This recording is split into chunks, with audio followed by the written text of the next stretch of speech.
Boa tarde.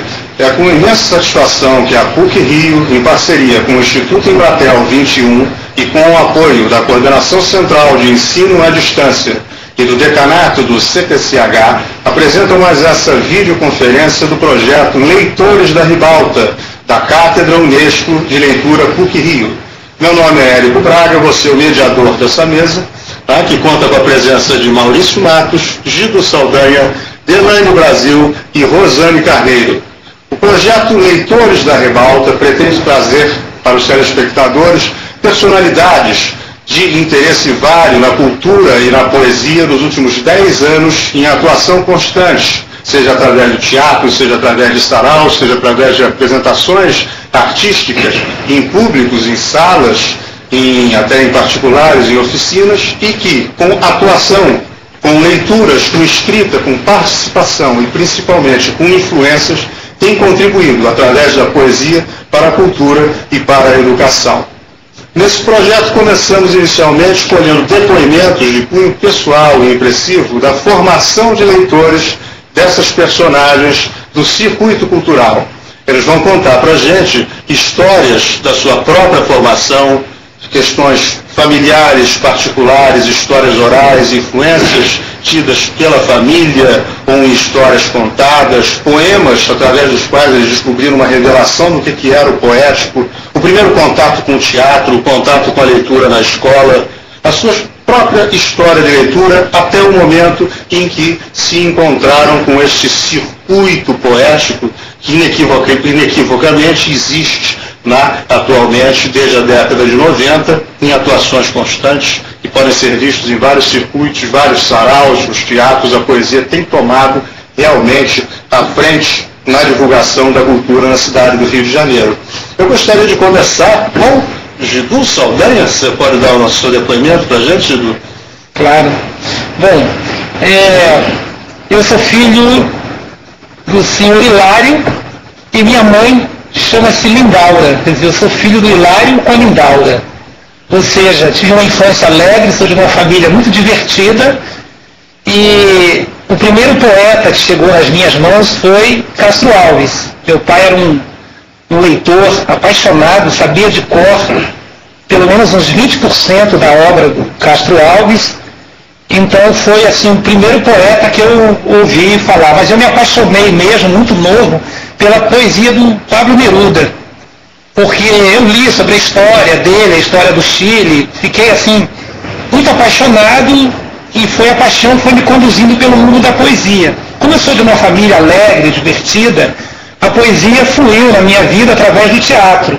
Eu me tornei mímico, palhaço, trabalhei em circo, me dediquei sempre a escrever poemas, mas meus poemas ficavam sempre engavetados, e depois de um tempo eu resolvi mostrar meus poemas. Comecei a mostrar para as pessoas, mas eu já tinha um nome construído assim como um ator. Fazia teatro de rua, teatro alternativo. E a minha entrada na literatura como profissional, digamos assim, como escritor mesmo, foi gradativa, e eu lancei o meu primeiro livro em 2005, que é esse livro aqui, chama-se Do Crepúsculo ao Outro Dia, que é um livro escrito a 4 mãos com o poeta do Amapá, Herbert Emanuel. Então, quer dizer, minha história com a poesia foi a minha primeira manifestação artística. E acredito que foi através dela que eu busquei e me envolvi com outras formas de expressão também. No caso, as artes plásticas, enfim, o teatro, a mímica, a arte do palhaço, mas sempre com a poesia, a arte da palavra, sempre permeando esse jogo meu até aqui. Eu estou com 41 anos de idade. Durante o meu processo, o que eu tenho entendido, o que eu tenho percebido, é que a literatura ela está cada vez mais ao domínio das pessoas, do povo, da população brasileira. Quando eu comecei a escrever na década de 70, a literatura parecia ser uma coisa meio sacralizada, meio inacessível. Eu dizia, eu vou ser escritor. Eu quero ser escritor um dia, e olhava de uma forma como se aquilo fosse um sonho impossível. E outro dia eu me surpreendi com a minha filha de 11 anos, que ela falou, pai, você escreveu um romance? Eu falei, escrevi, filha. Ela falou, então eu vou escrever um também. E sentou e escreveu o primeiro capítulo. Eu falei para ela, filha, posso ver? Ela, não, pai, quando eu terminar o romance eu mostro para você. Então, para ela, a literatura já é uma coisa acessível, comum, usual. Eu acho isso muito positivo na nossa cultura brasileira, que na década de 70, que foi o período em que eu formei a minha cabeça, em que eu comecei a desenvolver toda a minha visão de mundo, a literatura parecia assim uma coisa privilegiada, uma coisa assim para os eleitos. Né? Hoje eu já não vejo mais assim. Eu sinto que a literatura ela está mais acessível, está mais possível. A poesia, principalmente, o Rio de Janeiro é um dos lugares do mundo onde mais se faz saraus poéticos, com presença de pessoas de todas as classes sociais. Então eu acho que a literatura está vivendo, a poesia está vivendo um momento de ouro, um grande momento da história brasileira. É muito curioso que você falou do exemplo nas avessas. Normalmente eu pergunto para as pessoas quais foram os exemplos que elas tiveram na infância, né? O do pai, da avó, o Dalmo tem do cantador, do barco, né? Era muita influência da história oral. E você foi o primeiro que deu o exemplo, sendo você o exemplo de literatura de hierarquizantes, né? Para a sua própria filha. É muito curioso isso, né?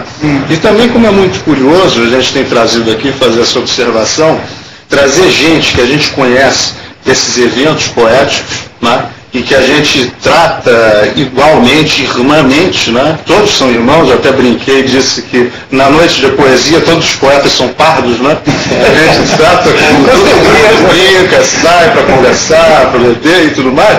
E aí eu trago essas pessoas para cá e me surpreendem, por exemplo, a Verônica Dias, que é diretora de teatro e também é doutora em física, professora de física. O Sadi Bianchim, que é a figura mais onipresente de toda a noite carioca, ele é professor e doutor em filosofia. O Dalmo Saraiva, ele percorreu toda a Índia, Cazaquistão, passou 3, 4, 5 anos fora o próprio Brasil, né? E como é que você descobre realmente as pessoas com essas atuações grandes e vastas e variadas, mas sempre guiadas pela poesia? Uma coisa que eu queria perguntar para você, o que é a Mala da Fama? A Mala da Fama foi um trabalho de artes plásticas que eu criei em 2001, que na verdade tinha um nome assim, um pomposo, chamava-se Objeto de Arte Transportável. Era um trabalho de arte conceitual que eu fiz para mostrar em algumas galerias de arte. E só que um dia eu fui fotografar o porteiro de um prédio, do prédio onde eu morava, ali na Guilhermina Guilherme, e ele segurou a mala e falou assim, eu vou ficar famoso segurando essa mala, essa é a mala da fama. Então, quando eu falava para as pessoas, você quer segurar um objeto de arte transportável? Eu sentia, quando eu falava isso, que eu criava um link assim, na cabeça das pessoas, e as pessoas ficavam meio intelectualizando uma questão que esse porteiro resolveu de uma forma incrível. Eu queria que as pessoas segurassem aquela mala, eu dizia até que era uma mala boa, leve, fácil de carregar. Queria que as pessoas segurassem aquela mala assim, sem nem nada, sem nenhuma preocupação prévia. Mas quando eu falava objeto de arte transportável, as pessoas se afastavam do objeto. Quando eu comecei a dizer, olha, essa é a Mala da Fama, aí as pessoas começaram a segurar a Mala da Fama e foi mó barato. Eu fiz mais ou menos umas 50 mil fotos. Eu tenho até um site, www.maladafama.hpg.com.br. E quem quiser segurar a Mala da Fama, agora tem que ir no meu ateliê em Cabo Frio, porque ela está ficando pesadinha. Então, para os teus 15 minutos de fama, a gente não precisa mais ir para televisão, é só pegar na sua mala, né? É ser famoso com o cotidiano, é uma inversão bem interessante. Vamos propor um cavalheirismo às avessas e começar com o nosso amigo Maurício Matos, que é da casa também daqui da PUC. Me lembro você me contando uma história de como você descobriu Augusto dos Anjos pela primeira vez, num ponto de ônibus, chovendo, Obsessão de Sangue. Era o poema que você encontrou no chão. É um contato realmente interessante com a poesia. Foi o primeiro contato que eu tive com a poesia, na verdade. Não, acho que a minha ligação com a poesia ou com a estética de uma maneira geral não surgiu nesse momento, né? Surgiu, eu venho de uma família não muito alegre. Assim, eu venho de uma família mais triste, tenho 2 avós falecidos, ambos almirantes do tempo da ditadura. Então o ambiente em casa era bem pesado, né? E a arte era coisa que não podia entrar em casa. O poeta para mim era alguém que morava no deserto, né? Nas savanas, talvez no Alasca, né? Numa coisa estranha. E um dia eu estava assistindo escola de samba, né? A escola de samba já tinha uma penetração, início da década de 80, início mesmo, tinha alguma penetração social, não como é hoje, mas... E estava na casa dos meus avós, ambos vivos ainda e tal, e reparei, me chamou a atenção o fato de uma mulher nua dançando na televisão, né? 8 anos, 7 anos. E aí, as mulheres da casa todas começaram, mas essa moça é isso, essa moça é aquilo, elas estavam se divertindo apenas, né? E aí eu de repente, elas continuaram falando aquilo, eu já estava olhando para o carro alegórico. O verde e rosa da Mangueira, achei estranha aquela combinação. E aquilo me sugou. Eu fiquei ali, pedi permissão, eu tinha que pedir permissão, a noite inteira vendo aquilo e passei a comprar as escolas de samba de uma maneira absolutamente ininterrupta, a ponto de chegar ao final da faculdade de jornalismo e fazer a minha monografia sobre escola de samba. Né? Eu investiguei uma escola de samba da década de 30. Bom, no meio desse caminho eu fui expulso de alguns colégios, né? Porque ninguém me aceitava, né? Os colégios não eram muito adequados, né? Ou eu não era muito adequado aos colégios. E eu estava no ponto de ônibus, como disse o Érico, e no chão havia um papel, aguardando para pegar o ônibus para o colégio. E eu comecei a ler uma coisa, uma linha que não ia até o fim, eu tinha uns 13, 14 anos, eu acredito, no máximo 15. Uma linha que não ia até o fim, pulava uma linha aqui, pulava ali, eu não tinha o menor contato com poesia, zero. E achei um barato aquilo. Aí o ônibus chegou, estava atrasado para o colégio, vamos embora pegar o ônibus. Aquilo ficou na minha cabeça. Anos depois, meu tio, que não era militar, mas talvez pensasse até mais como militar do que os meus avós propriamente, estava na sala de jantar, no almoço de família, lendo um livro e rindo pra caramba do que ele estava lendo. De repente ele leu um poema e eu identifiquei. O que é isso? O que é isso? Era Augusto dos Anjos. Né? Era Obsessão de Sangue. Né? Então esse foi o meu primeiro contato com a poesia. A partir daí eu virei fanático por Augusto dos Anjos. Né? Eu li o primeiro livro do tio, né? O exemplar do tio, e aí tratei de arrumar um exemplar que até emprestei para o professor de literatura que nunca me devolveu. Tenho esse trauma até hoje, comprei outro depois. Né? Vai emprestar logo Augusto dos Anjos. Era o único que era o único. Né? E, bem, aí eu acabei fazendo faculdade de jornalismo, queria fazer cinema, eu queria ser carnavalesco em escola de samba, na verdade, né?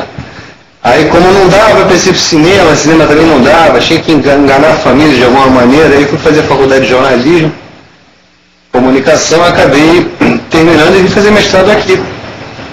E aqui, no momento em que eu ingressei no mestrado, abriu só para literatura portuguesa. E eu conhecia mal e provavelmente Fernando Pessoa. Para mim, eu não sabia se Camões tinha escrito Navio Negreiro ou Castro Alves tinha escrito Os Lusíadas. Era uma coisa mais ou menos assim. E aí eu estudei bastante mesmo, né? E passei para cá e aí foi o primeiro contato com Camões. Foi aqui no prédio, na ala Kennedy, né? Aqui mesmo, né? E aí foi uma paixão grande que vem, isso aconteceu em 95, né? E eu fiz mestrado sobre Camões, doutorado sobre Camões e agora vou iniciar pós-doutorado ainda sobre Camões. Espero que ele não esteja cansado de mim. Eu ainda não estou cansado dele, né? Mas também pesquiso outra poesia, né? Poesia recente, sobretudo a poesia portuguesa, porque me especializei em poesia portuguesa. E consegui até escrever uma coisa que é bastante difícil, um artigo sobre um poeta português do século XXI. Né? Um cara que, meteórico no bom sentido, não é aquele que já desapareceu, né? Meteórico, Manuel de Freitas. Tem me fascinado bastante. E também pelos antigos, o galego português, né? A poesia medieval, Bernardinho Ribeiro, que é a minha grande paixão aí, realmente fala até mais alto que Camões, eu diria.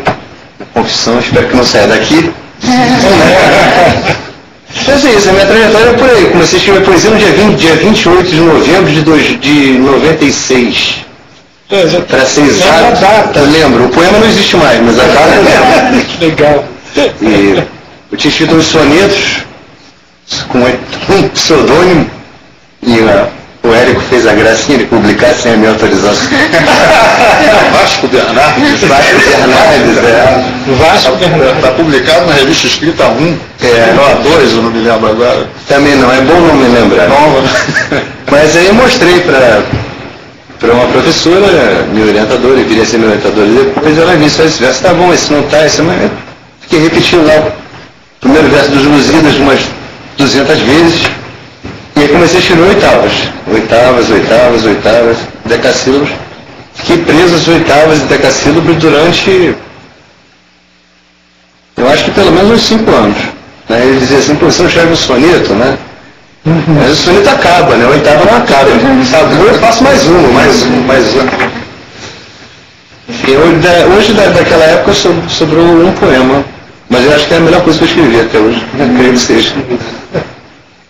Mas você teve também uma atuação, embora, vamos dizer assim, meteórica também, no teatro, que você me contou uma vez, que você na faixa fizeram, e também participação foi no Panorama da Palavra, ou nos encontros do Big Deep em Copacabana também, houve uma certa circulação, né, de você com outras pessoas e contatos. Houve alguma influência disso? Isso influenciou alguma coisa escrita? Ou ela passa estritamente pela leitura, pela influência do livro? Não, passa, acho sobretudo por aula, né? Não só assistir a aula, como dar aula. Uhum. Eu escrevi muito poema, por exemplo, há um poema sobre Camilo Peçanha que eu escrevi logo após uma aula sobre Camilo Peçanha. Eu não conhecia Camilo Peçanha ainda. Eu estudei para aquela aula, fiquei fascinado, e aí saiu um poema sobre Camilo Peçanha. Tem muito estima por esse poema. Mas eu participei, eu fiz leitura, aliás, no início, quem lia os meus poemas era você. Porque eu dizia assim, eu leio o poema dos outros, mas os meus eu não tenho coragem. Ele lia pra mim, né? E o Big Deep foi mais, eu diria que foi mais forte pra mim, porque era um convívio semanal. E havia uma troca de ideias grande, e todo mundo sabia que todo mundo estava escrevendo. A minha produção nunca foi, fora o ano de 99, não me perguntem por que esse ano, mas fora o ano de 99, a minha produção nunca foi, vamos dizer assim, rápida. Eu demoro muito, né? O poema mais rápido que eu tenho, acho que demorei uma semana fazendo. É mais ou menos uma coisa assim, né? Chegou depois de 10 anos, você tem um livro de 80 páginas. Não consegui. Mas tem ainda umas coisas aí, umas velharias. Agora, quanto ao teatro, eu escrevi 3 peças de teatro na faculdade. Me entusiasmei com o negócio. Meu ídolo era Nelson Rodrigues. Foi um desafio, né? O professor disse, se você queria fazer alguma coisa além do convencional, eu sempre quis. Isso era Você lê 17 peças do Nelson em uma semana. Eu levei a sério e li mais 17 peças. Em uma semana, na semana seguinte eu tinha uma peça, mas honestamente não era o que eu... Era uma coisa muito juvenil, né? Eu entrei muito cedo para a faculdade, apesar de ter sido expulso tantas vezes, tantos colégios, eu corri por fora e entrei cedo para a faculdade, saí cedo da faculdade. E agora eu gostaria de voltar até o teatro. Acho que a questão mais grave para mim é a falta de... Eu vou escrever uma peça, mas eu não sou uma pessoa com muito, vamos dizer assim, embrenhada no meio. Então, para publicar um livro de poesia, eu já tenho em cujo meio já tem um contato maior, já é complicado, para ensinar a peça de teatro. Mas ideia não falta. Não é mesmo, né? Tivemos algumas. E a dramaturgia para teatro está carente, né? De novos autores, de produção, de... É bom saber. Não saber. Será bem-vindo. Então vamos ver se sai. Eu gostaria muito, sem dúvida. E é muito curioso porque a sua produção é demorada e é efêmera, no sentido de que você joga fora muita coisa. Eu tenho coisas que você não tenho, exatamente. E aproveitar e lembrar que você falou do teu professor que nunca mais te devolveu Augusto dos Anjos, né? Professora, né? Que tem aquele ditado de quem empresta livro é burro, quem devolve é mais burro. Eu gosto de dizer para os nossos telespectadores que por conta disso esses livros que estão em cima da mesa são doação. Não estão emprestados. Eu não vou roubar. Uma observação, só para pontuar, normalmente eu faço umas provocações para a gente continuar discutindo depois. Porque você disse que os colégios, você não ficava em nenhum colégio que ninguém adivinha um bad boy por trás da efígie desse sujeito tão bem composto. Bad boy não, ele composto, more or less boy, tão bem composto, é que embora você diga que tenha sido saído dos colégios, né, o seu encontro com a poesia, com encantamento, com paixão, que te dá curiosidade até com teatro. Então, ele me deu o livro do Nelson Rodrigues, eu li os livros e li mais 5 ou 6 ou 7. Na faculdade? Na faculdade? Não, eu lembro depois a paixão pelo Bernardinho Ribeiro, pelo Camilo Peçanha, por todos eles, se não justamente na sala de aula. E é um encontro recíproco para você. Tá? E é um encontro, pelo que eu estou vendo, de paixão. É uma paixão que alguns de nós compartilham nos bares, nos saraus, no teatro, na emoção, do contato. O teu contato emocionante é a sala de aula. É isso que você carrega para casa. Mas escondido dos professores ou não? Bom, atualmente o professor sou eu, né? Não, mas assim, quando você começou a conhecer esses grandes autores na sala de aula, como aluno, você fazia isso escondido dos professores ou os professores permitiam? Eram os livros que eles indicavam, né? Não. Veja bem, o meu contato, o Augusto dos Anjos foi o único poeta que eu conheci, de fato, antes de entrar para a faculdade. O resto, eu gostava de matemática. Eu realmente não gostava de literatura na faculdade, no colégio, a literatura jamais me atraiu no colégio. Eu não sei explicar por quê. Eu adorava matemática. Botava esse problema é impossível, eu passava o final de semana, feriado inteiro para resolver o problema impossível. Né? Continua a métrica está aí, né? Esqueci de dizer que eu sou um músico frustrado, né? Por isso eu busco tanto ritmo, a rima minha é muito cara, na poesia, né? Porque eu jamais consegui executar nenhum instrumento. O máximo que eu consegui foi um atabaque, mesmo assim a batida mais simples, né? Então existe essa... Depois eu vou te perguntar mais sobre o Volta Seca, mas então vou aproveitar o gancho e partir do músico frustrado para musicista feliz. No Brasil, assim como o Carlos Costa, que também é músico, né? O Carlos Costa contou pra gente que o interesse dele pela poesia partiu da letra de música. Tem muita gente assim. Mas eu não quero dar guias nenhuma para sua fala, você fica à vontade, galera. Mas é por aí mesmo. Minha família também não foi uma família feliz, assim como o Gidu. Meu pai, um autoritário, minha mãe, dona de casa, submissa, um caso clássico, né? Mas o que nos unia era a música. Tanto minha mãe quanto meu pai cantavam bem, meu pai tocava violão, né? Minha mãe cantava na cozinha sempre, aquilo contagiava a família. Todos somos muito musicais na família.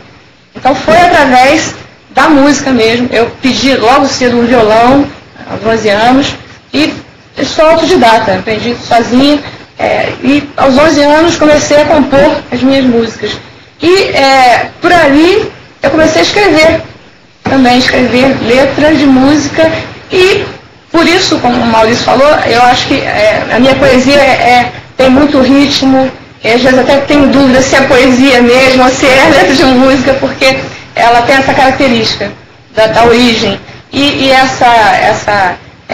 esse pai e essa mãe, esse pai autoritário, tinha um escritório vasto que era trancado. Então, quando ele queria, nós podíamos entrar naquele escritório. Então esse mistério também de subir naquelas estantes e com escada e alcançar os livros, isso era fascinante e ao mesmo tempo terrível. Né? Então esse silêncio e ao mesmo tempo essa aventura me movia também. E de vários tipos de leitura, que não era poesia necessariamente, era desde de gibi, né? Tinha acesso a gibi, ele encadernava vários gibis, ele possuía aquilo como se fosse, né, só dele. Para ele o conhecimento era isso, era trancar no escritório o conhecimento, as 7 chaves. Né? De vez em quando o acesso era permitido. E isso para mim era um desafio. Pegava desde gibi até de repente a revista Ciência Hoje, né? Tem uma música nesse CD, né, Nota no Verso, que eu fiz aqui, né, até com uma participação também do Poesia Simplesmente, do qual você fez parte, Bromélia, que foi a partir da revista Ciência Hoje. Quer dizer, Ciência Hoje, uma revista técnica, aí eu fiz um poema a partir dali. Isso também porque eu nasci em Seropédica. Quer dizer, Seropédica vem de bicho da seda. Quer dizer, bicho da seda tece a vida, teceu a minha vida, teceu também o meu olhar sobre a natureza, aquela natureza vasta, ampla. A minha rua é uma rua de 6 casas apenas. A minha primeira casa era a casa do professor, desse professor sisudo, autoritário. Tá? E a última casa, a casa de um funcionário de uma família de negros, era onde eu mais gostava de ir. Lá tinha um fogão de lenha, a lenha, um cafezinho ralo, com um bolinho de chuva, e ali, para mim, aquilo era poesia. O meu melhor amigo, tinha a minha idade, um exímio desenhista, lá ele criava histórias, fazia caricaturas, nós todos, e hoje ele é doutor da universidade, né? Eu me orgulho por ele. Então a minha poesia vem desse espaço amplo, dessa falta de ar, e ao mesmo tempo de um excesso de ar. A falta de ar em família e um excesso de ar que a natureza, essa amplitude me dava. E com a música atravessando sempre e nos unindo a família. A música nos unia, de alguma forma. E na varanda, eu me sentava muitas vezes na varanda, pegava o violão e ali olhando aquele espaço, eu compunha alguma coisa. E daí comecei a escrever. Foi assim. E tocava-se samba em alguma das 6 casas? Porque eu conheço você como sempre. Sim. Adoro samba. Assim, dessa última casa em particular, né? Essa família de negros, aí a ligação com o samba. O samba é a canção também, né? Que caracteriza bastante a melodia das suas composições.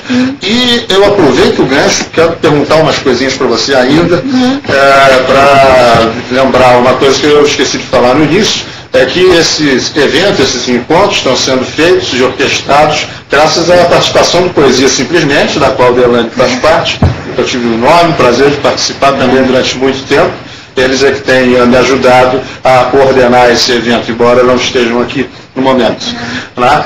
E como é que se deu um encontro, antes mesmo do próprio Poesia Simplesmente, eu sei que o Poesia Simplesmente surgiu a partir de uma oficina poética, literária, feita pelo professor Roberto Pontes, que agora dá aula que foi nosso companheiro de doutorado, inclusive aqui na PUC, embora seja de uma outra geração, seja de geração de 60. Vocês se encontraram lá nessa oficina. O que levou você a procurar essa oficina? Quais eram os seus autores? Você estava procurando alguma... O que você estava procurando? Eu, assim... Mas, mal comparando com o Maurício, eu encontrei um papelzinho no chão, uma propaganda da oficina de poesia na Biblioteca Nacional. Aí eu falei, puxa vida, então eu posso fazer isso, vou fazer isso. E foi assim que eu conheci, grata surpresa de conhecer o professor Roberto Pontes, um grande poeta e amigo, né, de todos nós. Então meu contato foi assim, com esse papelzinho. Antes depois eu fui à Estação das Letras, da Suzana Vargas, fazer oficina. Eu fiz curso de letras, mas antes fiz história, pela metade. Porque meu lado revoltado com a vida resolveu fazer história. Mas o meu lado mais solto, mais lírico, né? Resolveu fazer letras. Aí fui eu para letras. Mas eu acho que a oficina me impulsionou muito. o grupo também, né? O grupo que se formou depois, a partir da oficina, o Roberto Pons é o fundador, né, do Poesia Simplesmente, nele. Ele nos impulsionou. Agregador. Então foi assim, dessa maneira. É sempre importante uma figura agregadora, é sempre importante um exemplo, é sempre importante um cúmplice. Na verdade, está sempre sendo guiado, no final das contas, por pessoas. A gente acha um papelzinho no chão, mas a gente quer ver aquela pessoa, quer influenciar, quer ter um contato mais do que humano. Tanto que, se eu bem me lembro, porque hoje eu estou tão esquecido, o Maurício está me lembrando tanta coisa aqui, né? Havia uma necessidade, um gosto muito grande do grupo de fazer teatro, né? Necessariamente. Como é que foi esse seu contato? Teve alguma modificação para você no modo de ver a poesia? Permite a exploração maior da música também, né? E a exposição? É a oralidade mesmo, né? Que é a origem do canto, né? Esse canto que se confunde com o canto da música e o canto mesmo da poesia. Essa oralidade sempre. E no segundo grau, eu ensaiei Maria Clara Machado com um grupo, esse amigo que desenhava chegou a fazer algumas coisas pra gente, mas isso não foi muito à frente. Na verdade, fiquei frustrada ali e com Poesia Simplesmente, com a integração de linguagem que sempre mostrou o grupo, né? Você como músico, né, colaborou muitíssimo, compositor, nesse sentido. Essa integração de linguagem, para mim, me moveu muitíssimo, me fez ir para o palco. Porque, na verdade, eu sou tímida. Então, eu ali meu palco era a varanda, meu violão e aquele horizonte. De repente, eu estava num palco mesmo com o público me vendo. Aí é uma outra história, diferente, né? E aí você é a Caetana, né? A time dos espalhafatosos. Todos nós aqui somos tímidos. Eu lembro de ter declamado Fernando Pessoa com Edelânia violão. Sim, é verdade. Lá em Santa Teresa. Santa Teresa foi no restaurante Simplesmente? Não me lembro onde. Me lembro vagamente. Porque foi onde, né? Até o nome do grupo veio daí, né? Do restaurante Simplesmente. Eu estou sempre um ano atrasado, porque o grupo se formou e eu entrei um ano depois, né? Mas tento correr atrás, não sei se vou conseguir alcançar, acho que não. Já passou. Já está puxando. Mas assim, e aí esse CD, Nota no Verso, foi resultado dessa união mesmo, dessa integração de linguagem, desses poetas, dos saraus, que participam do Terça Conversa do Café, do Poesia Simplesmente, de outros tantos eventos. Então, a Laura Esteves, uma estimuladora eterna de todos, amiga mesmo. Delane, você não quer musicar, tá um poema? Eu falei, não, eu só faço isso pra mim. Tá, faz aí, tenta aí, tá bom. E a Virgínia Valberto, que me deu já um samba. A Virgínia Valberto é professora de literatura, agora está na Paraíba, dando aula lá na Universidade da Paraíba. Ela chegou pra mim já com... Era Samba da Maria. Eu falei, Virgínia, já tá pronto. Mas tenta aí, para de charme, tenta aí. Então, foi assim, uns amigos também, se ajudando, né? Um dando força para o outro. E aí saiu o todos CD. Participando. E é muito interessante do CD Nota no Verso, que ele é justamente a composição, feita ela como violonista, compositora, dos poemas dos outros poetas. A satisfação que esses poetas têm quando veem um poema musicado, né? É uma coisa fantástica. Eu fico assim, muito orgulhosa, também honrada da participação do Gilberto Mendonça Teles, que da casa, né? Do Ney Leandro de Castro, tem que lembrar de todo mundo aqui, mas da Laura Esteves, do Silvio Ribeiro de Castro, que é do meu grupo. Tem a música do Tanus, para mim é mais bonita. Do Tanus, pois você me diz isso, né? Do Tanus Cardoso. Então eu fico bem feliz de poder fazer isso e grandes poetas muito bons. Me ofertarem também, para mim é um presente. É isso. O Reinaldo Valinhos, para não deixar de fora, o Reinaldo Valinhos, professor também, né? Maravilhoso, uma grande pessoa, figura humana. Já que estamos falando sobre proximidade, eu tenho que dizer para a Rosane Carneiro que essa nossa proximidade vai nos afastar. Se eu entrevistar você assim, vou ficar vesgo e vou ter uma visão. Exato, vou ter que ficar olhando para lá e vou ter uma visão equivocada de você. Eu sei que a minha orelha não é das mais bonitas, mas. Rosane, nós nos conhecemos no Ponte de Versos, no Ponte de Tábuas, você como coordenadora no evento, que é o evento que eu classifiquei uma vez como uma briga de galos, né? Porque cada um se levantava e recitava um poema, e daquilo não terminava nunca. Era fantástico, era uma rinha. Foi o meu evento de estreia aqui no Rio, né? Eu falei pela primeira vez. Eu também.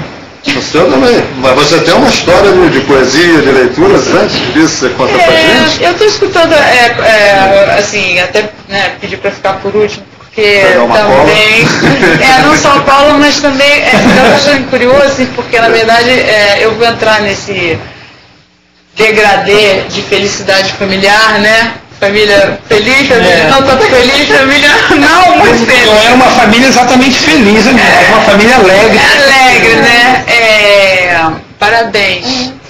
Porque o que acontece comigo assim, é uma história curiosa. Eu, na verdade, não tenho a minha família, uma parte que escreveu, né? No caso, meu avô, que era médico do Exército, mas era escritor, né? José Júlio Ramos.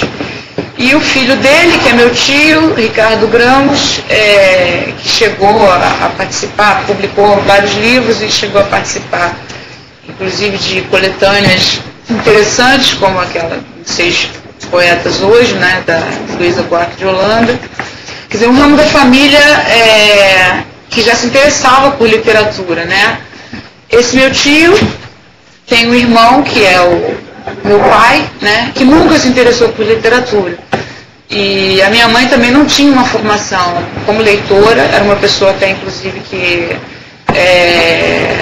não chegou, acho que nem ao ginásio, né?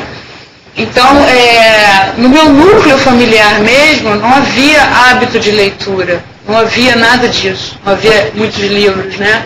Eu tinha contato com meu tio, e, assim, meu pai e meu tio eram super separados, super distantes um do outro, porque o meu avô, esse que escrevia, cometeu suicídio, né? Então foi muito traumático para os dois, foi uma cisão dentro da família, e aí cada um meio que pegou a cabeça e colocou para um lado, né? Então meu tio meio que mergulhou nessa herança do pai, né? E o meu pai, assim, apagou isso da cabeça, né? E aí, eu, assim, não sei se é uma coisa meio de você negar, eu não lia e não tinha interesse por isso, entende? Mas, desde que eu aprendi a escrever, eu escrevia. Eu fazia assim, quando eu era criança, aí a minha família me achava uma menina esquisita. Por quê? Porque eu podia passar muito tempo divagando e pensando coisas, eu ficava assim mergulhada internamente, e a minha forma de traduzir isso era escrevendo, tá? E eu pensava que era uma brincadeira com as palavras, mas isso assim desde muito pequena mesmo, e ficava fascinada. Eu lembro, por exemplo, com a minha capacidade de ler em voz alta e a capacidade de ler sem falar. Então eu ficava estudando essas coisas, sabe? E ficava... Não, assim, eu acho curioso isso. Até que, na minha adolescência, eu me aproximei do meu tio, né? E ele tinha muitos livros. Então eu lembro assim que eu pegava um, né? E eu me interessava, eu lia Clarice, lia Cecília, assim, mas nada que fosse muito, eu gostei disso aqui, até que com uns 15 para 16 anos, eu peguei num livro que foi, assim, fundamental, que foi o Demian, do Hermann Hesse. Aquilo, assim, mudou o meu céu de lugar, sabe, eu costumo dizer, porque eu percebi que havia um link, né, entre essa interpretação do mundo que eu fazia e que eu traduzia na palavra e que eu achava que não era poesia, com a literatura, né? Então eu comecei a me interessar, mas ainda assim, que eu continuava escrevendo, escrevia, aí eu já sabia que era poema, e o meu tio, nessa aproximação, também me incentivava, né, a escrever. E fora isso, quer dizer, eu sempre tive muita facilidade para escrever de tudo. Então, eu entrei cedíssimo para a faculdade, saí muito cedo de lá também. Eu escolhi fazer jornalismo, até por uma questão, eu pensei, poxa, se eu for estudar literatura, eu não vou ganhar dinheiro. Eu pensava assim, né? E a gente... Isso é um fato. Gente, olha, é mais fácil. Não, sério, não, assim, eu não sei se eu tô dando uma bola fora, mas enfim. Então, assim, olha, eu tenho facilidade para escrever, eu escrevo muito rápido. Né? Então, eu vou fazer jornalismo porque eu posso empregar como jornalista e ganhar dinheiro mais rápido e continuar escrevendo e tal, né? Pensei assim, bem pragmaticamente, né? Assim, nunca havia pensado em publicar nem nada e tal, mas sempre escrevendo, até que eu não sei o que foi um momento da vida, assim, eu me mudei para o Jardim Botânico e eu li em algum lugar que havia um sarau poético numa livraria próxima lá, que era, quem organizava na época era um moço chamado Sadi Bianchim. Aí eu resolvi ir lá ver, sabe? E aí cheguei assim, e ficava escutando as pessoas e tal. Aí um dia eu resolvi falar um poema, ler um poema, né? Levei e resolvi ler. E aquilo, de repente, me tomou, assim, eu passei aí, todo evento tinha, eu começava... eu achava interessante, eu falei assim, gente, que barato, então tem pessoas assim, né, que também, sabe, é engraçado, porque eu me sentia muito à parte, sabe, uma coisa assim, muito doida mesmo. E aí, o Sadi, misturado, assim, o Sadi, ele se afastou, e eu... ficamos eu lembro que o Paulinho Lima era uma pessoa que frequentava muito lá, e o Gilson Mauriti também frequentava muito, e nós ficamos órfãos, né? E a gente não sabia como organizar, como fazer, eu então, não tinha experiência nenhuma disso, mas eu queria que aquilo continuasse, entendeu? Porque eu achava muito rico aquele momento, muito. Sabe? Muito.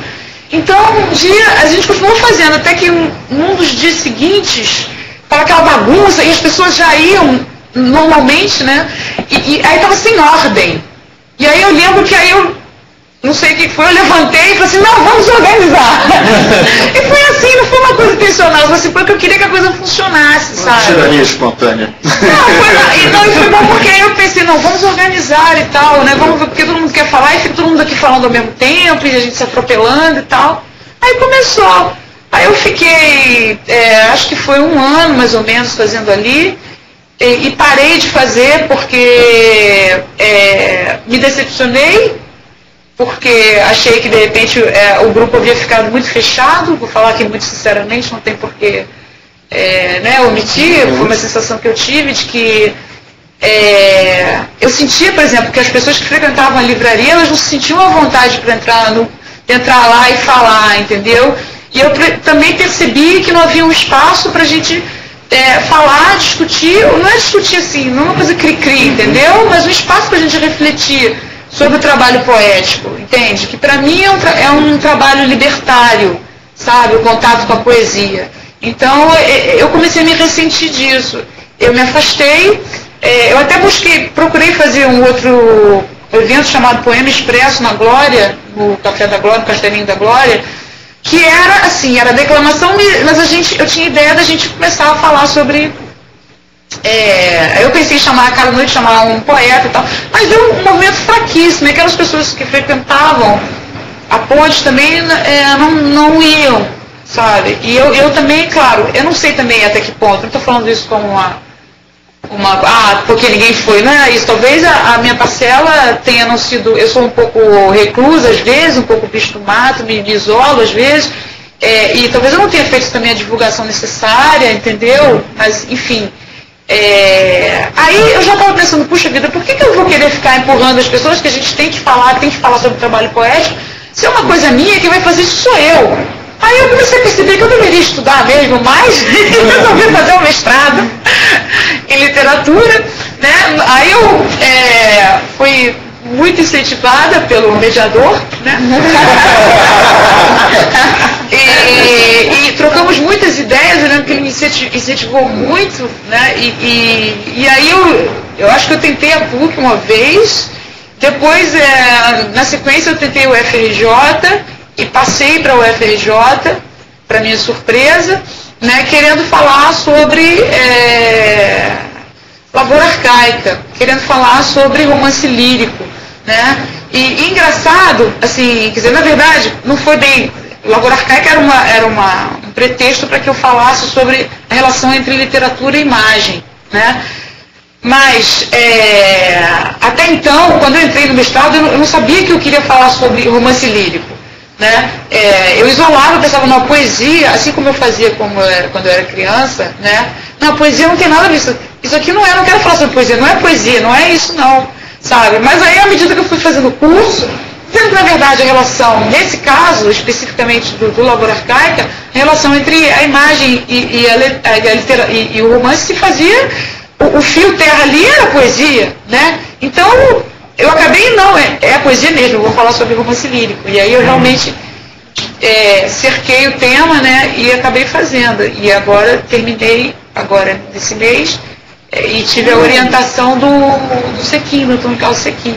Foi muito importante e tal. Nesse meio tempo, todo esse percurso aí todo, eu lancei 2 livros, né, um independente e o último em 2004 pela Iris Libres, né?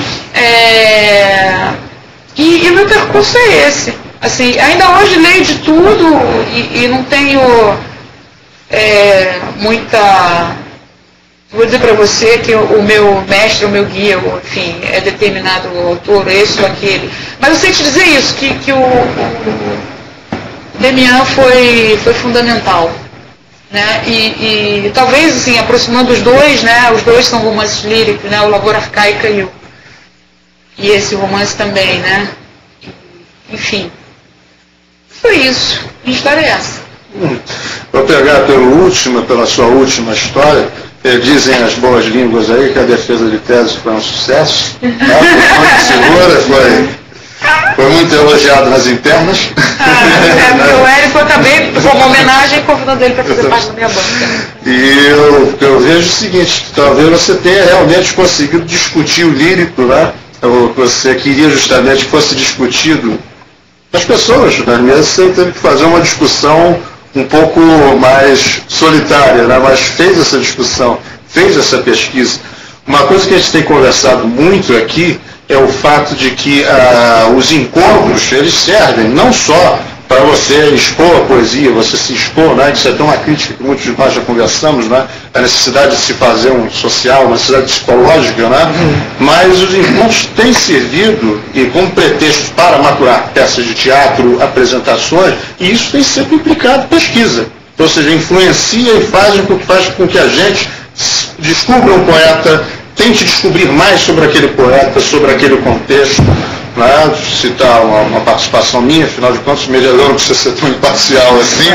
Por exemplo, o espetáculo de Baco, que fizemos em Bento Gonçalves, acho que foi a minha última participação, penúltima participação com Poesia Simplesmente. Nós fizemos uma pesquisa furiosa pela internet para conseguirmos descobrir todos os aspectos de Baco, as 3, 4 personalidades que ele encarnava. E isso eu tenho visto que tem sido para algumas pessoas, pelo menos para aquelas que eu tenho selecionado, aqui tem dado sorte, tem sido uma espécie de guia, tem sido pretextos para se fazer estudos e se conhecer mais sobre poesia. Tá?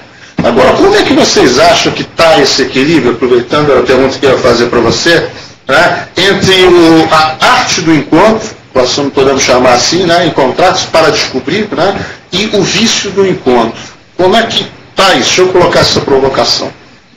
Como é que anda isso atualmente? O que vocês... Botando a pergunta de uma forma mais simples. Como é que andam as coisas? Porque outra coisa curiosa que eu vejo aqui é que pela primeira vez eu reúno uma geração, especificamente, né? Nós temos praticamente a mesma idade, nós temos uma geração que está aí descobrindo, fazendo faculdade praticamente ao mesmo tempo, entrando em contato com o poeta, não sei o Gidu mais cedo, que ele é artista de mais cedo, mas assim, entrando em contato com o poético. Como é que vocês têm sentido as coisas por aí? Essa pergunta eu posso acrescentando a Pode, que eu acabei nem falando. Eu, na verdade, assim, aí depois disso, assim, até por conta de trabalho, de muito estudo, eu acabei realmente, assim, não frequentando mais quase, né? De vez em quando eu achava que eu dava um tempinho, se as pessoas me chamavam, se eu gostava do lugar, eu ia, sabe? Mas eu me afastei. Aí também, não posso dizer de como é que está agora, entendeu? Eu não posso dizer. Mas, assim, cada vez que eu vejo que as pessoas, em muitos lugares, as pessoas Eu vejo muitas pessoas felizes, vejo outras pessoas satisfeitas, mas vejo algumas pessoas também viciadas. Você está falando, né? E eu percebo essas nuances todas, né? A mim, hoje em dia, interessa a relação da palavra com o livro, tá? Com a palavra do papel, e eu gosto do silêncio, da poesia no silêncio. Eu gosto. Isso tem a ver com a minha personalidade também, que já é cada vez menos gestual e cada vez menos assim, né? Mas eu acho que a poesia oral tem um espaço e tem uma função, e ela é importantíssima, entendeu? Agora, eu acho que existem vários caminhos para isso, né? Mas do movimento, hoje em dia, eu, sinceramente, acho que eu não posso falar. Eu acho que só para antes de passar, acho que há imagens e há tempos, né? Você diz que a leitura silenciosa, ela te proporciona um tempo maior de leitura, e as imagens também, que não precisam ser gestuais, que atrapalham até a diegese, né? A formação da imagem na própria cabeça. E talvez seja uma crítica que eu esteja colocando na sua boca, mas que eu quero fazer, é que justamente o que se tem caracterizado atualmente é uma imagem curta e um tempo curto. Uma imagem prejudicada pelo excesso de gestual, né? E um tempo prejudicado porque tem muita gente para falar. Não sei se é isso, que eu também, confesso, eu tenho estado bem afastado, também fazendo minhas escritas, muito mais tempo gasto com a palavra escrita. O que vocês têm achado disso? A gente sabe que organizar evento é trabalhoso. Vocês organizam também, né? Eu organizo o evento, ter essa conversa no café, menos do que eu organizava antes, porque é trabalhoso, cansativo. Você organizar o evento, mesmo com um grupo, você fez parte do grupo, você também ajudou muito nisso, sabe? É complicado, ainda mais um evento semanal. É um evento muito regular nesse sentido, porque ele vai completar, se não me engano, 7 anos, eu acho, agora. Toda semana, então é difícil organizar um evento assim. E, evidentemente... Você faz um cast. Fluxo e refluxo, como qualquer movimento. E não será sempre uma maravilha. Você não vai ali, naquele espaço semanal, ter sempre coisas brilhantes.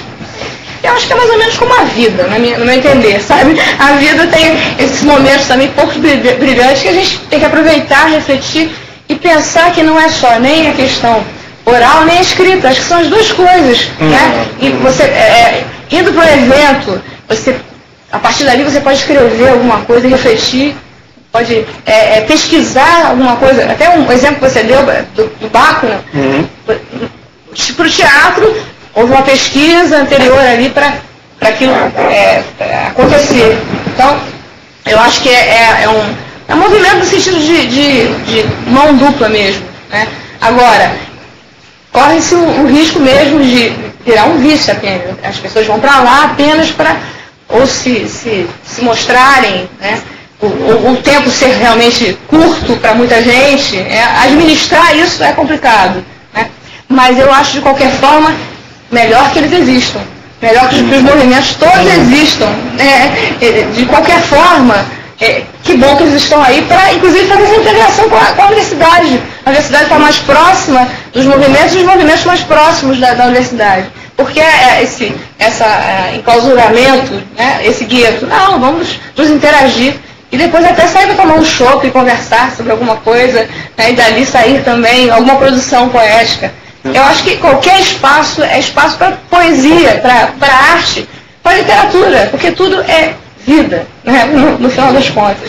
É isso que eu penso. Não, e no Baco, vocês fiquem à vontade para se interromper. Eu não quero parecer um mediador mau, né, que toda palavra tem que passar por mim, muito pelo contrário. A entrevista com o Cairo, o Marcos Vinícius e o Sadi Bianchi, que foi antes de vocês, eu praticamente tirei férias. Gramado ali. Absolutamente, eu queria só comentar que a perspectiva do Baco foi interessante, porque não foi só pesquisa, foi criação. Você pega a imagem do Baco e escreve algo a respeito, escreve um poema em função de uma imagem, de uma questão cênica ou de uma limitação cênica que é imposta, né? Essa perspectiva de criação, essa perspectiva de você poder sair com uma pessoa que te interessou naquele evento e discutir com ela depois, né? Às vezes é, mas por outro lado, se eu posso também fazer mais uma crítica, eu como parcial mediador, né? Existiam alguns, eu me lembrando de um que era o do Erickson, que eu pretendo estar com ele aqui também, que era o do La Folie. Era evento que começava às 8 horas da noite, terminava uma hora qualquer. Eu me lembro que foi a primeira vez que eu consegui ler um poema longo. Eu li um compro um livro num pago, e sem gestual, sem ter preparado nada, eu sentei lá e li, meia hora. Mas eu li pausado, calmamente, olhando para as pessoas, respirando. Havia passagens engraçadas que eu não tinha preparado absolutamente, mas foi uma descoberta extraordinária. Sim, as pessoas podem, gostam e estão preparadas para ouvir também trechos longos, narrativas longas. O Maurício Santos, a gente senta numa sala de aula, a gente ouve 2 horas, 3 horas. A não ser quando o professor está preguiçoso e monta e o professor normalmente acontece muito. Eu vejo isso, para mim é paradoxal essa questão. Porque por um lado, lembro muito bem, nós dois reclamando, o último número em dueto, né? Sem ensaio nem nada, né? Em vários lugares das mais diversas obras, né? Isso precisa ser lembrado. Pois é. Em alguns lugares pode, no próximo do seu livro, né? Em outros talvez não seja interessante. Mas então, sempre as pessoas pararam para, nos lugares mais inusitados, desligavam o som, né? Para ouvir. E eu mesmo, acabei pegando um cacuete e quero te contar as sílabas do que as pessoas falam. Né? Então eu fico com a mão assim, né? De vez em quando eu estou assistindo a televisão, a Lilian Wittwig, por exemplo, me ensinou muito decassílabo, né, heróico. Ela é uma poetisa. Eu vi o Jornal da Globo e ficava contando decassílabos heróicos, até que eu disse, eu pego decassílabos no ar. E eu percebi que eu pego decassílabos no ar, era o decassílabo heróico. Né? Eu pego decassílabos no ar. Ótimo. Aí eu passo jornalistas que falam de moda também, né, se especializar em moda, tem uma fala pausada, muito musicada também para contar. Tá aí um bom desafio, eu vou contar. É um bom desafio. A apresentadora William Bonner também, né? Manda muito bem, né? Mas, então, e eu acho que a minha poesia, o que eu escrevo, deve ser lido em voz alta. Eu acho que deve ser lido em voz alta. Eu mesmo leio em voz alta e repito, mas eu não gosto de encontros de poesia. Isso aqui é um paradoxo, é uma coisa complicada. O meu mais longo poema, que tem 90 versos, que é a infância, começa com todos os militares dizendo apenas uma cabeça inútil, né? Daí você vai ver o que é o poema. Eu li exatamente na Ponte de Tábuas. E quando eu terminei, as pessoas estavam indo embora, porque o poema é tão pesado, né? As pessoas estavam indo embora. Né? Então e até o Érico disse, mas você foi ler esse poema aqui e tal, não agradou? Mas enfim, nunca mais li também, nunca mais ninguém quis publicar. Agora vai ser, vamos ver se alguém. Vamos ver se eu não sou no outro lado. Mas publicado, sim, na revista escrita, número 4, se eu não me engano, não? Foi publicado na revista virtual, na revista virtual, na 5. Na revista foi publicado, sim. Foi publicado. Mas impresso nunca foi impresso. E existe desde 99. Então, existe esse paradoxo. Eu acho que poesia tem que ser lida alto, né? Eu aprendi poesia muito com Chico Buarque, né? Com Caetano Veloso, Cálice, né? De que me vale acordar calado se na calada da noite eu me dano, são decassílabos. Né? Se pegar do Caetano, onde queres revolta, sou coqueiro, onde queres... São decassílabos também, né? Todos heróicos, né? E se pegar também, essa menina tá de brincadeira, é o exemplo que eu dou essa é decassílabo sáfico. A música é horrível, mas é um decassílabo sáfico, né? Então serve para aprender, serve para exercitar. Eu acho que a questão eu preciso do decassílabo, eu preciso do alexandrino, da redondilha menor, do verso de arte maior, para escrever. Mas ter a noção da musicalidade eu acho extremamente importante para poder desenvolver, pelo menos na minha perspectiva, para poder desenvolver o que eu chamo de o meu trabalho poético, que não é mole, né? Em 10 anos tem 80 páginas só, fora que eu joguei fora, mas enfim, mas que eu considere como razoável. Então é um trabalho, é um exercício, Eu pego muito aluno que olha para mim de cara torta. Eu não olho de cara mais torta, porque literatura portuguesa o cara já fala assim, pô, já vem um chato, né? Você já é o velho de cara, né? Eu ainda tenho umas tatuagens que dão uma... aí é mais um paradoxo, né? E aí eu já começo, mas então vamos aprender a ler poesia. Vocês têm alguma ideia de métrica? É impressionante. 5º período da faculdade de letras, ninguém tem a menor ideia de métrica, né? Então eu conto os dedos, né? É o decassílabo heróico, né? Um sádico. E por aí os caras vão pegando. Já levei atabaque, cara. Espetáculo. Eu já levei atabaque para a sala de aula, né? E aí começa a ficar mais interessante, porque agora o cara já lê sabendo do que se trata. Não bate. E outra coisa, eu acho também, nós vivemos no império da prosa. Então, Jean Belmont é muito bom. Mas vamos lá, né? O cara não parou o verso ali de bobeira. E se ele parou o verso ali e pulou para de baixo, é porque alguma pausa tem que ser dada. Né? Então as pessoas não tomam um fósforo assim, teu cigarro, um beijo amigo, ao véspera dos caras, uma café, mês de café deles, isso não é poesia. Né? E não é por aí. Se ele parou, toma um fósforo assim, teu cigarro, o beijo amigo, ao véspera dos carros. Se não parar, não tem rima. Né? Se não parar, não se percebe. Agora, realmente, eu não vou a encontros de poesia uns bons. Tem uma coisa assim também, que nós vivemos na sociedade do espetáculo, na sociedade do resultado. E é uma coisa que eu percebo, assim, nos eventos de poesia, é que você tem, primeiro, a figura do mestre de cerimônias, que é necessária nessa sociedade em que a gente vive. Se ele é um bom gerente das expectativas e dos anseios, enfim, das possibilidades daquela noite, ele pode criar um evento muito democrático. Ele pode criar um evento onde o poeta digital, o poeta que não é oral, mas que tem algo a dizer, ele vai falar e vai ser ouvido, e até muito mais ouvido naquela noite, do que um poeta que é performático. Mas isso é um trabalho de uma certa habilidade social que tem que ser feito dentro desse panorama que nós estamos vivendo, que é a sociedade do resultado, do espetáculo. Se você tem uma noite maravilhosa, uma noite onde todos conseguem sair satisfeitos, todos voltarão e trarão amigos. Quer dizer, o dono do bar ganhará mais, o dono da casa, que geralmente cobra, ganhará mais, então ele vai renovar o contrato. É uma sociedade que necessita de resultados. A coisa se instalou assim. Agora eu também costumo dizer o seguinte, nós vivíamos na época da ditadura militar, nós tínhamos o problema de ir e vir, porque isso era proibido. Né? Proibido era reunir-se, era proibido. Quando nós conquistamos a liberdade, nós temos hoje a ditadura do custo. Quer dizer, quando você sai de casa, de um lugar da Zona Oeste, Zona Norte, ou no meu caso, que moro em Cabo Frio, você faz um investimento para chegar no local, você precisa ter certeza de que o teu investimento vai ser melhor do que uma outra coisa banal, um copo de, não sei, alguma outra coisa, que aquilo vai te garantir que você vai ganhar aquela noite. Então eu vejo que há uma certa angústia nesse sentido. E eventos que são maravilhosos despencam.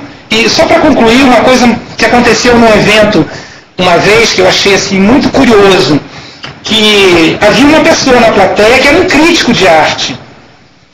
As pessoas falavam um poema e ele levantava e comentava os poemas. E eu achei aquilo lindo, achei assim maravilhoso, uma coisa assim totalmente fora da minha área, porque eu sou performático, né? Sou muito emoção, vísceras, mas de repente um teórico falando tranquilamente. E qual não foi a minha surpresa quando ele foi... Mas qual não foi a minha surpresa que esse teórico foi extremamente reprimido pela plateia. Uma plateia de poetas, de intelectuais, de professores, de artistas, mas que por que ele não era... Exatamente. É a ditadura do funk. Mas por que ele não era uma pessoa do espetáculo, ele era um teórico que se permitiu sair da sua casa, da sua biblioteca, onde ele é felicíssimo, e foi lá e ele teve um poeta que declamou, que era jovem, e ele fez um comentário maravilhoso, estético do trabalho do menino, levantou a autoestima, e o menino se reconheceu naquele momento como poeta. Então ele trouxe essa contribuição, mas pessoas ali presentes, que eram pessoas, inclusive medalhões, né, assim, desse universo dos recitais, o reprimiram, pediram para ele calar a boca, disseram que ele estava sendo chato. Então isso realmente é uma coisa revoltante. No evento, o Érico participou com a gente, havia a preocupação do evento Terça Conversa do Café de não ficar apenas os poetas falando um atrás do outro. Então começou havia uma parte sempre para palestra. O Érico mesmo foi um. Quer dizer, as pessoas ouvirem também e se educarem para depois virem para suas casas e lerem. Então, um espaço não só para se falar poesia e até se mostrar o seu ego ali, né? É muito comum. Não era só para isso, também havia esse espaço para palestra, para discussão sobre a poesia. E a gente até tem que recuperar isso, porque está meio perdido. Voltar a recuperar essa troca que tem a ver com isso. Né? Um crítico, de repente, se levanta e faz um comentário. Outro negócio. Se uma empresa que vende refrigerante, ela tem como objetivo tirar da sua casa aquele garoto que está na frente do seu videogame. Estou bem atrasado no tempo, né? Videogame está na frente da sua internet, do seu jogo ali de computador.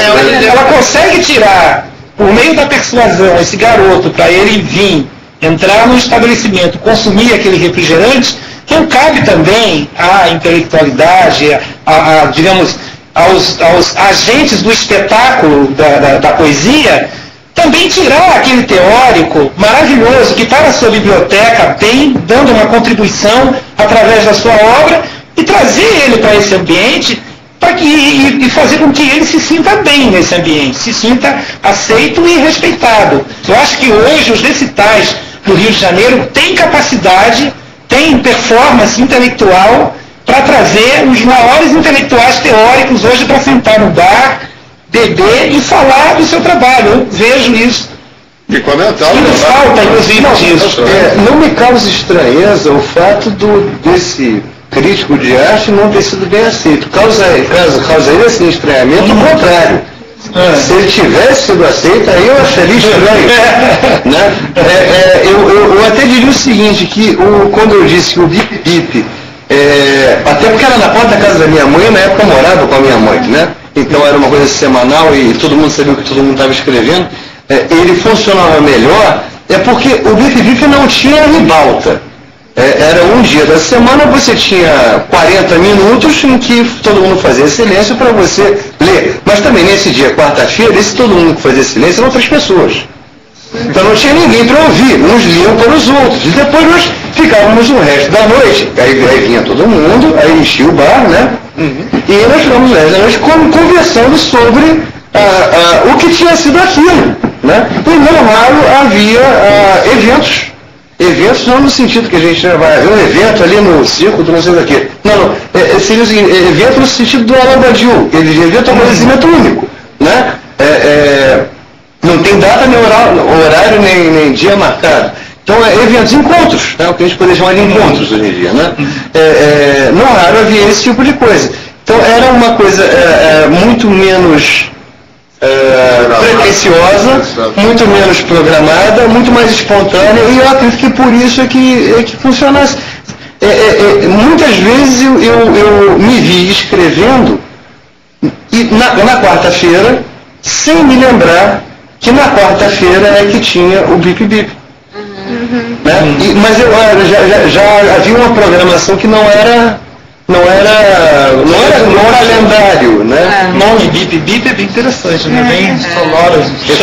Foi criado no dia do AI-5, se não me engano, em protesto ao AI-5. O Bip Bip muito legal. Não era nascido. Tem uma placa lá dizendo isso. Agora, assim, com certeza dentro dos eventos acontecem esses encontros, né? Eu lembro de momentos especiais dentro, sabe, no decorrer da Ponte de Versos, eu lembro de grandes momentos, assim. assim, sabe? Agora, o que eu comecei a pensar era que, de repente, poxa, eu estava tendo um desgaste muito grande e eles estavam se tornando cada vez mais raros, sabe? E eu pensei, puxa vida, aí eu tô ficando frustrada, sabe? Eu não estou me sentindo mais tão bem e tal, não estava mais me apaixonando aquilo, entende? E também percebi que havia uma disputa de poder. Eu tenho horror dessas estruturas, quando você percebe que as pessoas estão fazendo as coisas por uma questão de um pequeno poder. Ampliar o seu poder relacional. Não, é horrível. Aí eu comecei a perceber também que havia interesse de poder, não só nesse aspecto, mas também no interesse comercial, financeiro. Tá? E não vou entrar aqui em detalhes, mas eu comecei a me assustar com aquilo. Eu falei, porra, que isso, eu não sei lidar com isso. Sou muito criança. Tem uma coisa também, uma característica do Rio de Janeiro, diferente, por exemplo, de São Paulo, diferente de Curitiba, né? Que são lugares onde eu atuei, assim, Porto Alegre também. Então, cada lugar tem uma característica. Eu percebo que no Rio de Janeiro tem uma característica tribal muito forte. A cidade, quando você faz um evento no Leblon e você vai fazer esse mesmo evento na Glória, você tem que mudar o formato dele. Porque o público do Leblon, ele não vem para cá. E o público da Glória também não vai para cá. É uma coisa assim. Eu falo isso porque uma época eu organizei o Quarta Capa e escolhi estrategicamente o centro da cidade. Uma rua antiga do centro da cidade. E o evento começou muito bem, bombando, porque era um sonho, eu queria realizar o sonho que o CEP 20.000 realizou muito bem, que foi reunir várias tribos de artistas, de escritores, de poetas num mesmo espaço. E lá na Constituição a gente conseguiu isso por um período. E eu percebi que a localização foi uma coisa que ajudou muito. Porque você tem uma área que ela é uma área neutra, ele é um território neutro. Então você consegue trazer a pessoa que vem da Zona Sul, a pessoa que vem da Zona Oeste e da Zona Leste. O difícil é você discutir e descobrir a etiqueta ideal para você lidar com isso. Porque a gente vive também no mundo da etiqueta. A pessoa vem, se ela se sente incluída naquele ambiente, ela volta. Se ela não se sente incluída, ela não volta mais. Então é sempre essa dúvida. Etiqueta que eu quero dizer aqui não é aquela coisa francesa do século XVII, não é nada disso. A etiqueta que eu falo é o preço da cerveja, é o preço da entrada, é como que você vai trabalhar isso para que as pessoas consigam se reunir naquele lugar.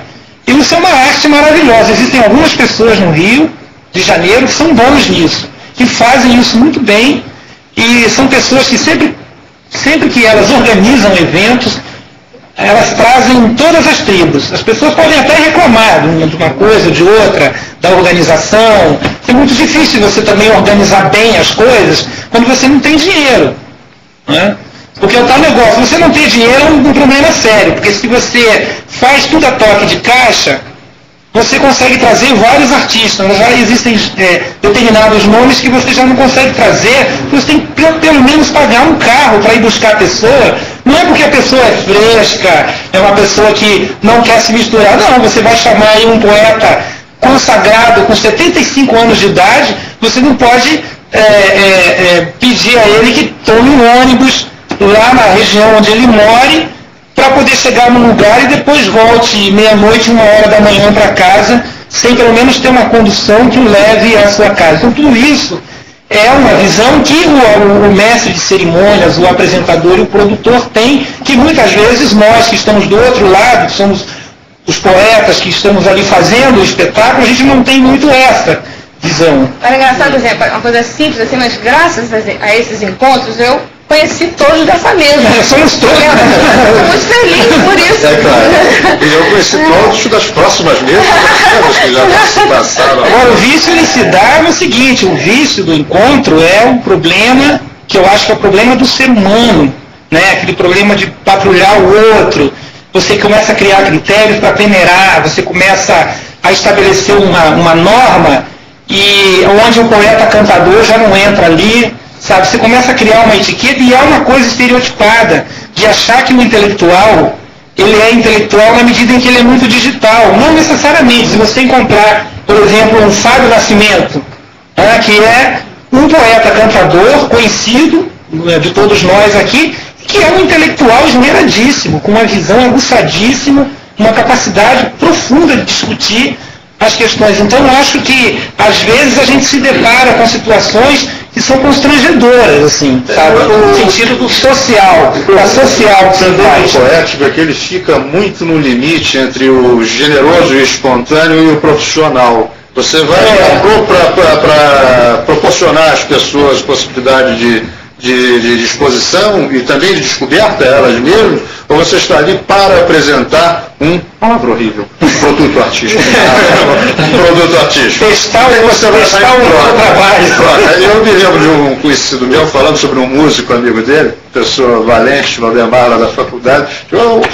Cara, você é músico? Você passa por isso também? Um amigo meu que eu cheguei para ele e perguntei, qual é o seu gênero? Ele disse, alimentício. Ele toca por um talhão. Você vamos lá tocar no tal bar.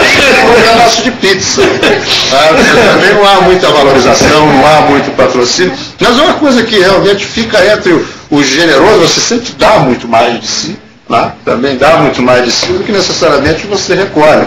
Óbvio que para as pessoas que trabalham com isso artisticamente, precisam disso, fazem disso, é exatamente uma profissão, óbvio que tem que ser cobrado, óbvio que tem que ter um retorno pelo investimento que o sujeito faz como profissional. Mas é uma área muito heterogênea. Eu acho que talvez seja por isso, porque você não tem limites, você não sabe o que é profissional, o que é amador, o que é o cara que vai lá e está qualquer besteira, e não tem talvez interesse de secretaria de cultura, de patrocínios de empresas, né?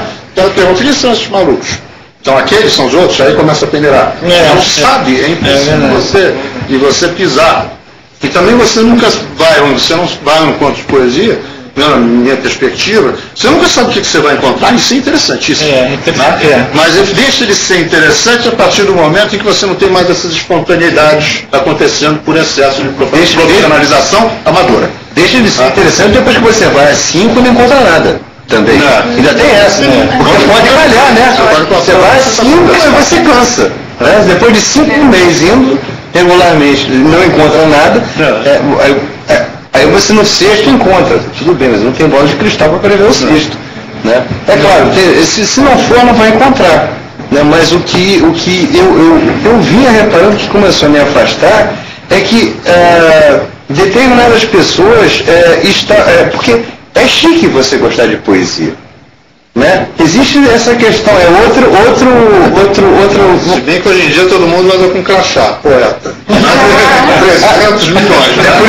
É por isso que eu até prefiro versador, porque versador é aquele que sabe fazer verso, né? Poeta é todo mundo. Poeta é qualquer um, botou mesmo no papel, não é poeta. Então, eu não quero ser diferente dos outros, mas existe um trabalho, uma labuta que não é mole ali, né? O trabalho de aprendizagem, de leitura. Então, eu comecei a reparar que eu nunca tive problema, de fato, ao ler meus versos em público. Pelo contrário, eu já tive excelentes experiências, até porque eu escrevo mesmo para falar alto. Né? Então eu já tive gente, não era raro, assim, eu gostei muito do seu ritmo. Né? É claro, eu escrevo mesmo para falar alto. Né? Então, até eu acho estranho ver o livro, o que eu escrevi impresso. Era para ser gravado. Eu cheguei no estúdio e gravei. Eu ganhei o prêmio da Biblioteca Nacional, peguei o dinheiro todo para gravar, para o estúdio gravar. Né? Como eu imaginava que ele deveria ser lido. E aí correu pela internet, algumas pessoas musicaram pelo mundo. E agora, isso por um lado. Agora, por outro lado, eu sentia que um percentual muito grande de quem estava ali porque, para sair dali, dizia assim, eu estava num encontro de poesia. Né? Aí já foge um pouco da questão circense, vamos dizer assim, da questão do artesão de versos, da questão daquele que faz versos e acaba, pela repetição e pelo prazer, acaba inventando, e portanto se torna um artista. Né? A partir da invenção que se torna, creio eu, é que se torna um artista. Mas eu estava num evento, eu estava no municipal, né? Eu estava ouvindo ópera, eu ouvi Mozart hoje, o quê? Tudo. Né? É impossível, não ouviu tudo. Né? Então você gosta de alguns dos anos? Sim, eu adoro. O que? Tudo. Não leu nada. Diga um poeta de linguagem. Todos. Né? eu gosto de todos, impossível. Tem gente muito ruim, então como é que você vai botar? Vai botar no mesmo patamar alguém muito ruim ou um gênio? Eu acho assim, a mistura da teoria e da prática é interessante. Então, o Marcos Vinícius também está nesse CD, para não esquecer, pensei nele agora. É um professor, Ele estava sentado exatamente onde você está, e semana passada. Está com a aura do ele, a partir desses encontros, ele montou também uma oficina de poesia. E eu participei. Quer dizer, para mim foi excelente. Você poder encontrar e ao mesmo tempo ir da prática, daquela prática do falar, poesia, você poder depois discutir a poesia e produzir poesia em oficina. É interessante, quer dizer, a teoria e a prática, elas se encontram também, né? Nesses encontros. Eu conheci o Marcos Vinícius no Bip Bip. Ah, sim, E eu creio que tem assim, depois ele foi fazer o panorama, depois não, durante, e eu creio que até essa oficina tenha nascido, que eu vi o Bip Bip como uma grande oficina. E que não havia mestre, né? Não havia mestre. Eu achava muito interessante aquilo. Os nomes, só para registro, eram o Vitor Farinha, Helena Ortiz, Marcos Vinícius, você, Maurício Marcos, eu não me lembro mais nem de Ele era mágico, né? Ele era mágico, eu também gostava dele. Não ia muito não, mas eu lembro que às vezes que eu fui, eu achei bem... Às vezes que eu não descia, interfonavam para minha casa, desce aí, eu descia. Chinelo. Da maneira você estava falando, eu lembrei de um poeminha do Mayakovsky, que ele fala que a poesia, se falando da coisa do trabalho, para você fazer um poema, como é que você falou? O versejador, né?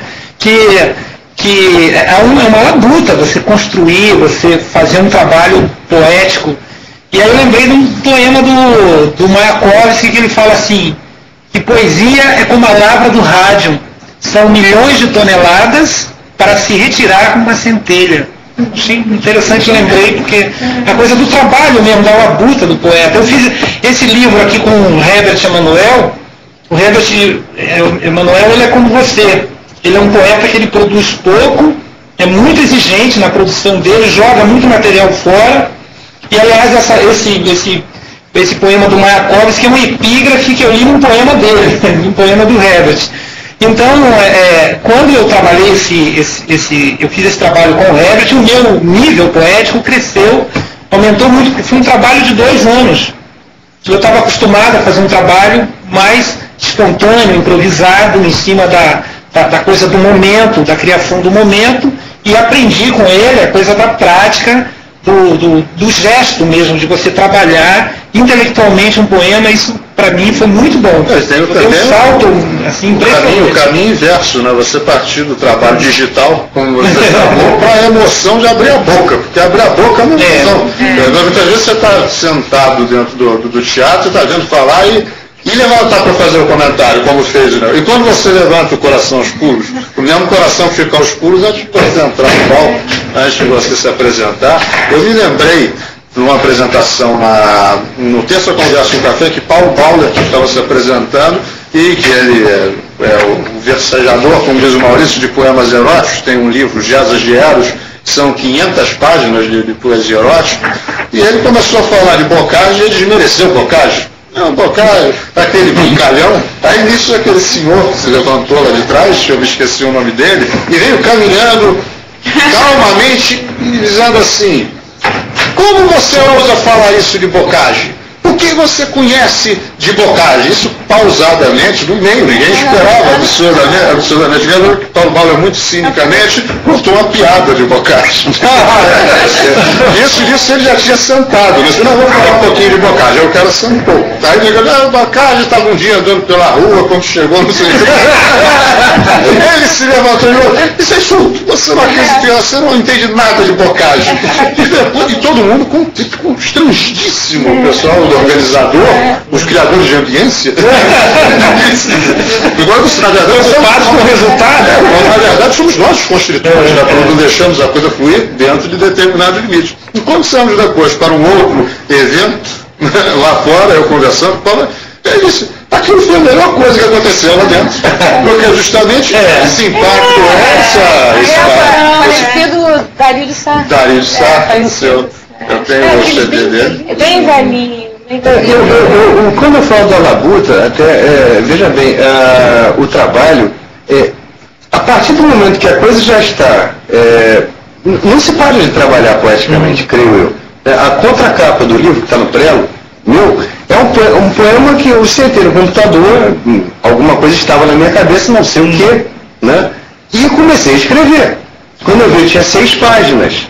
Das 6 páginas, quando eu li as 6 páginas, eu falei, só presta os 4 primeiros versos. Aí eu eliminei o resto. Eliminei sumariamente o resto, os 4 primeiros versos eram interessantes. Né? E ficou, e acabou ficando como o poema da contracapa. Você não pode na contracapa alguma coisa que você depressiva. Então, aqueles 4 primeiros versos foram um fluxo de consciência. Mas tem que entrar sorte nisso aí também. Se existe sorte, deve entrar também. Acredito que entre, né? O acaso, né? Da tua modéstia da gente, a gente acredita sempre que é sorte. Eu acho que deve entrar um pouquinho de sorte. Olha, eu queria só deixar esclarecer uma coisa assim. Eu acho também, eu concordo, eu acho que deve haver não existe prioridade, assim, a coisa escrita, a poesia, não é isso. Eu acho que o que eu sinto falta, e eu me ressinto quando fiz essas colocações, é o seguinte, que eu acho que precisaria haver, assim, sabe, um intercâmbio maior. É isso, é só isso. E aí eu acho que a coisa fica rígida mesmo, entendeu? Assim, o que eu sinto falta e que eu me afastei, assim, que eu não quis mais, eu sentia falta de vida, e a falta da coisa, assim, que era apaixonante, sabe? E aquilo fez parte da minha vida, fiquei muito satisfeita no período em que eu sentia que a coisa rolava, assim, sabe? De eletrizar as pessoas, sabe? Era isso, não era uma coisa assim, não era manipulado, não tinha interesse, sabe? Era uma coisa pura, assim, né? Não sei se a palavra é essa, entendeu? A emoção da espontaneidade. Eu posso confessar que eu também tive um afastamento por causa disso. Eu achava que as pessoas não iam mais para se encontrar com as pessoas. Eu vou lá para encontrar com o fulano. Não, é porque eu tinha a obrigação de ir no evento de fulano, senão eu ia ficar chateado. Tem muito isso. Pode encontrar com a poesia. Pode encontrar com a poesia. Exato, a poesia que estaria supostamente, como falou no ambiente, estaria no ar, né? Estaria em algum lugar, pelo menos, a gente vai para encontrar com isso. Eu não havia sido isso programado, mas eu penso que se vocês tiverem poemas que sejam de cor ou alguma coisa assim, que sejam representativos do que vocês pensam a respeito da poesia, ou que vocês queiram reclamar de sua própria lavra. Olha, eu quero falar um poema do Herbert Emanuel, que é um poeta que escreveu comigo esse livro. E o poema tem a ver com o que a gente conversou aqui. Os pássaros que passam, não poucos, pousam em minha boca. Minha língua ora os afugenta, ora os arrebata. Os pássaros que passam não são de pena, barro ou prata. São pássaros de palavras. Herbert Emanuel. Esse gosto que ele tem de recitar a poesia dos outros também. Não são conhecidos, que eu não tenho medo de passar vergonha. É a generosidade que a gente tem que recuperar. Vou falar um poema que eu falo em eventos, por isso sei de cor. Que tem a ver com a minha infância, um pouco dessas histórias de leituras. Linhas de lembranças costuram os tempos derramados nas veias. Mordo a goiaba colhida em tantos pés. No meu voo arvorado, balanço e não quebro nunca. Conquistas verdes, amarelas, vermelhas, abertas com os dentes expostos, a caça do próximo bicho.